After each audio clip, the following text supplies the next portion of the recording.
अब वेनेजुएला ही नहीं बल्कि पूरी दुनिया की नजर ईरान पर है, जहां पिछले 2 हफ्ते से जनता का हिंसक विरोध प्रदर्शन जारी है। ईरान में विरोध प्रदर्शनों पर सुरक्षा बलों की हिंसक कार्रवाई के दौरान अब तक कम से कम 2571 लोग मारे गए हैं और ये आंकड़ा तो ईरान के अधिकारियों ने पेश किया है।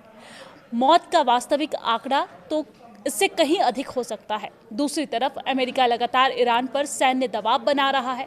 ऐसे संकेत मिल रहे हैं कि कभी भी अमेरिका ईरान पर हमला कर सकता है।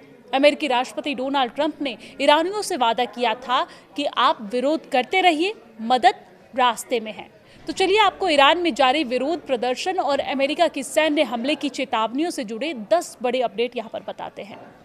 ईरान की खामेनेई सरकार भले दावा कर रही है कि सब कंट्रोल में है, लेकिन जमीन पर जनता का विरोध प्रदर्शन शांत होने का नाम नहीं ले रहा है।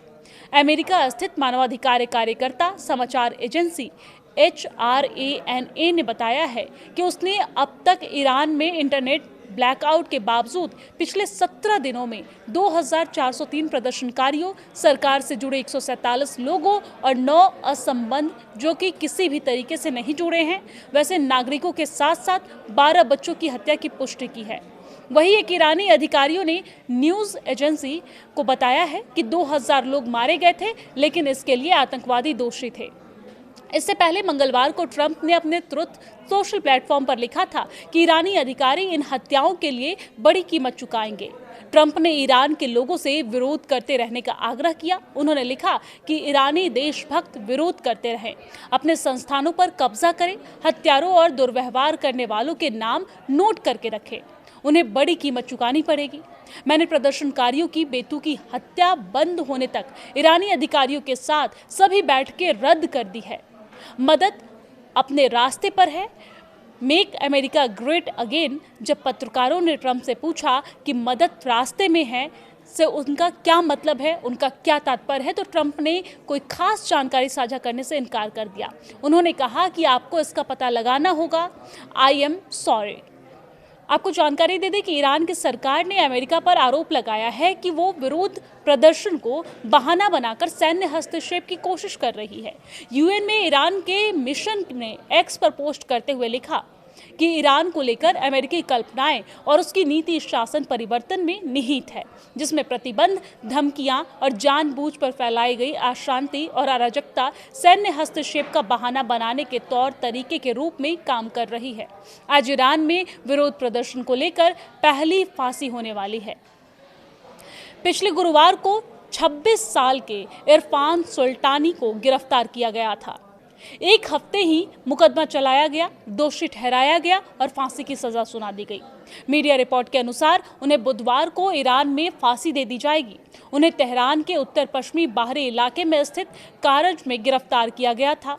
सुल्तानी पिछले सप्ताह गिरफ्तार किए गए हजारों प्रदर्शनकारियों में से एक हैं।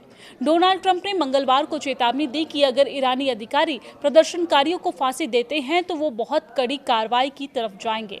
ईरान को बार बार सैन्य हस्तक्षेप की धमकी देने वाले अमेरिका नेता ने कहा कि अगर उन्होंने ऐसा कुछ किया तो हम बहुत कड़ी कार्रवाई करेंगे, जब वो हजारों लोगों को मारना शुरू कर देंगे। अगर आप मुझे फांसी के बारे में बता रहे हैं तो हम देखते हैं कि ये उनके लिए कैसे होता है। बहुत सारे ऐसे संकेत एक साथ मिल रहे हैं जो दिखाते हैं कि अमेरिका किसी भी वक्त ईरान पर सैन्य हमला कर सकता है। अमेरिकी विदेश विभाग ने कहा कि अमेरिकी नागरिक को तुरंत ईरान छोड़ देना चाहिए और यदि ऐसा करना सुरक्षित है तो जमीन के रास्ते ईरान से अर्मेनिया या तुर्की जाने पर विचार करें।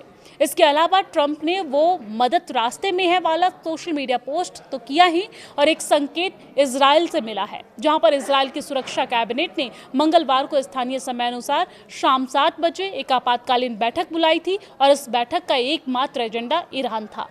इसके अलावा अमेरिकी रक्षा मंत्रालय ने भी अपनी सक्रियता बढ़ा दी। द न्यूयॉर्क टाइम्स की रिपोर्ट के अनुसार अमेरिकी अधिकारियों ने पुष्टि की है कि पेंटागन राष्ट्रपति ट्रंप के सामने ईरान के खिलाफ व्यापक सैन्य विकल्प पेश कर रहा है। रिपोर्ट के अनुसार ट्रंप के विशेष दूत स्टीव विटकॉफ ने बीते वीकेंड ईरान के क्राउन प्रिंस रेजा पहलवी, जो अमेरिका में निर्वासन की जिंदगी जी रहे हैं, उनसे गुप्त रूप से मुलाकात की।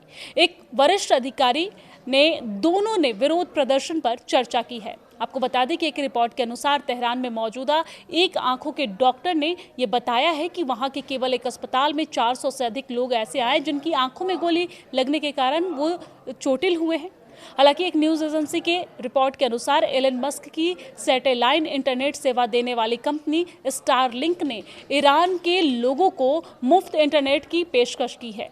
ईरान में इंटरनेट ब्लैकआउट 5 दिनों के निशाने को पार कर गया है। ब्लूमबर्ग की रिपोर्ट के अनुसार ईरान के लोगों के लिए मेंबरशिप फीस माफ कर दिया गया है ताकि ईरान में रिसीवर वाले लोग बिना भुगतान की सेवा का उपयोग कर सके।